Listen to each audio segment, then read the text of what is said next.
अस्सलाम वालेकुम जनाब। 21 को मुल्क पाकिस्तान का साबका वज़ीर आज़म आ रहा है। हर बंदा हर सपोर्टर का हक बनता है कि अपने लीडर का इस्तकबाल करे।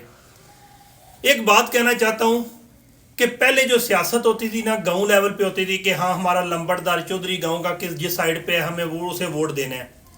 उसके बाद फिर तहसील लेवल पे, डिस्ट्रिक्ट लेवल पे, उस तरह बढ़ती बढ़ती सूबे लेवल पे चली गई सियासत। और हुआ कि आगे हम 75 साल में कुछ भी गेन नहीं कर सके। जो हमारे बाद मुल्क चीन मार्ज़ वजूद में आया, इस वक्त वो सुपर पावर बनता जा रहा है।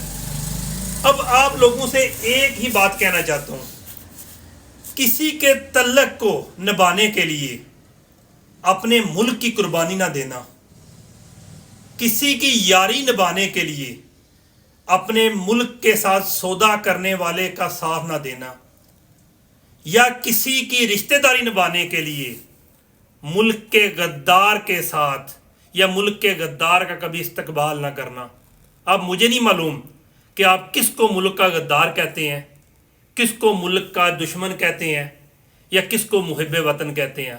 इतना कहूँगा कि 2 दिन बाद एक बहुत ही बड़ी पाकिस्तानी सियासी जमात का एक लीडर आ रहा है।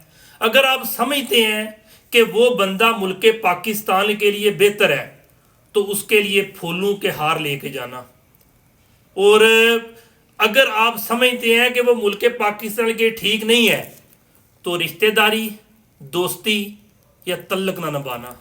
पाकिस्तान पाइंदाबाद।